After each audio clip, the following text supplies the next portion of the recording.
we have this opportunity that we wouldn't have had years ago to ship a game and then really collaborate with people outside the studio to figure out, like, what is the best version of that? Honestly, yeah, like we're building something the community has been asking for, and it's accumulation of everything that we believe the game needs to be. The upside to that is we're not holding anything back. All the feedback we've heard for the last year is, this is it, it's in Forsaken.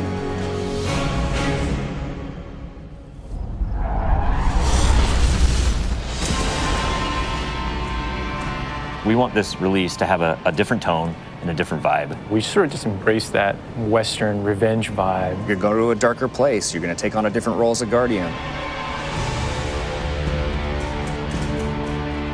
A barren landscape with like the asteroid vibe with like tumbleweeds. And I mean, that just sounded cool.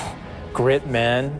I want to bring the dirt back. And what better way to start a story than to start it with a prison break? Right. Cade's been filling this prison with bad guys that are really bad. And so when it breaks, things can happen to all the world. First place you're going to go to is the Tangled Shore, which is a new part of the reef that you've never seen before. That's right, my friend.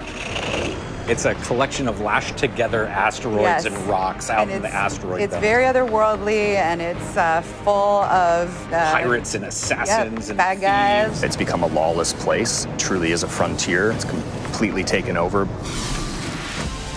The most malevolent force there is the Scorn. They're very aggressive. They're always going to charge and push you. The Barons are the top dogs in the Scorn, and each one has gone back and like committed nefarious crimes. I think of it as the reverse Magnificent Seven, like the worst of the worst criminals. You are hunting down these different Barons. In fact, they're called Baron hunts. So one Baron is a sniper, and you have a sniper versus sniper battle with them. Another Baron is this big, giant, hulking melee character.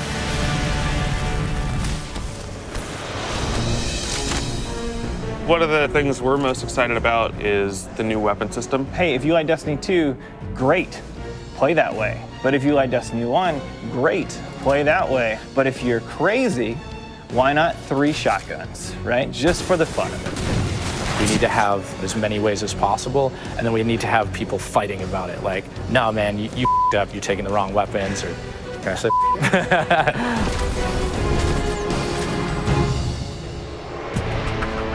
So randomables are coming back. Every single weapon is going to feel different when it drops. And we're improving the mod system, so you can customize your weapon the way you want it.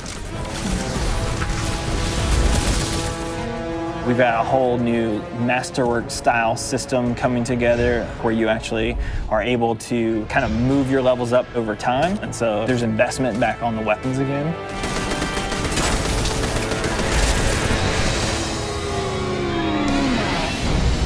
New supers, yeah, crazy new supers. What's your favorite? Fire knives are awesome, which is a different take on Golden Gun.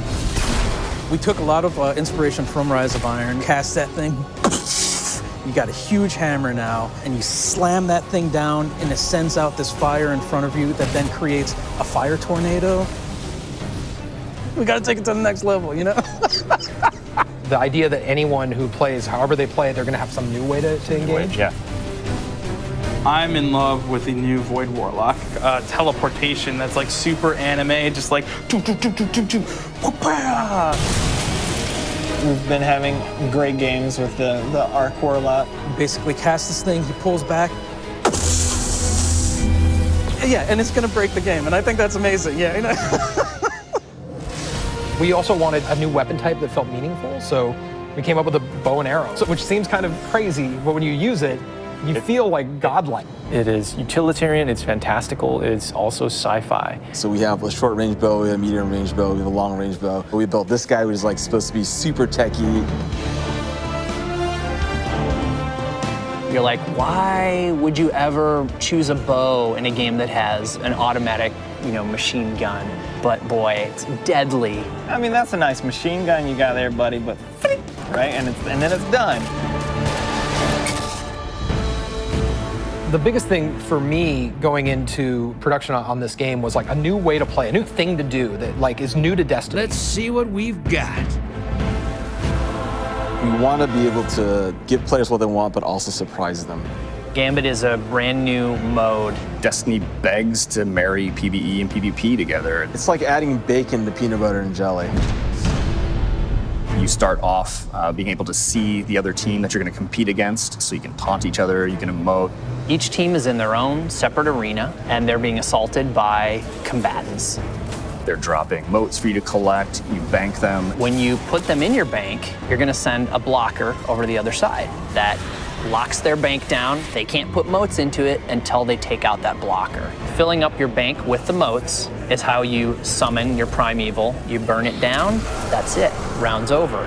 The interesting part is that we allow one person from your team to go over to the other side and physically invade. I mean, I've seen people that just hate PvP. Like, the first time they invade and they get multiple kills, they'll come back and they'll be like, suck it! It's awesome. We leave the raid team alone. I mean, if you can't tell, like, we just kind of let them do their own thing. But we have Joe over there. For this next raid, we wanted to get back to the epic adventure where you're going out to slay a big monster again. This raid has more bosses than any raid we've ever had before, and we're really excited to get players in there. The raid is actually about more than just the raid. It's about the dreaming city, the place that the raid exists. And it's an in-game destination that we've never done before. It's the awoken homeland. I could talk about the dreaming city for hours. It's like if the Vault of Glass and Dreadnought had a baby. If they were like twins. Or the twins. Yeah, that's actually more accurate. Yeah, they're like twins. It's Yeah, like yeah, yeah. It had twins, and then you took those twins and you put them on the doorstep of Peter Jackson, raised them as his own, and then that's the dreaming city. It is magical and weird and mysterious. It's designed to be a destination that has puzzles that you need to solve. A lot of hidden corners, lots of passageways that might not seem to exist the first time. And the raiders, they affect this destination. They change it for everyone. It's like this cyclical endgame place where there's just secrets and different activities that unveil over time. So the dreaming city that you see at launch is not going to be the same dreaming city 2-3 weeks later.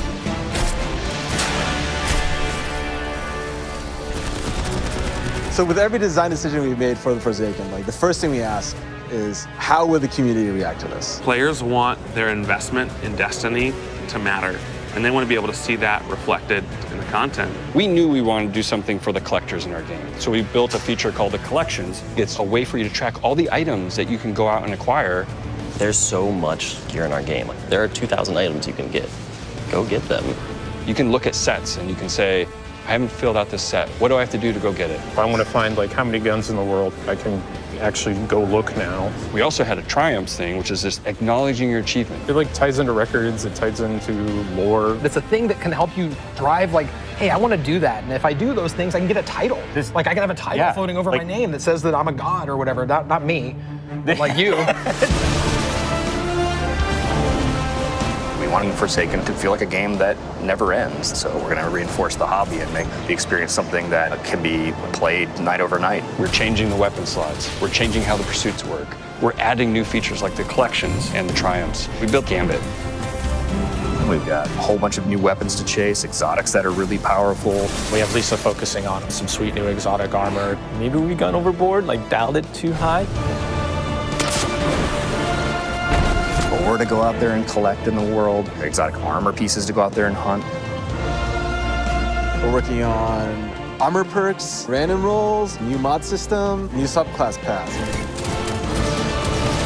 We're making Forsaken for people who love Destiny. Making a game that we can all love, that is the goal. That's what we're gonna constantly be pushing towards, always. Everything we're building is through that lens.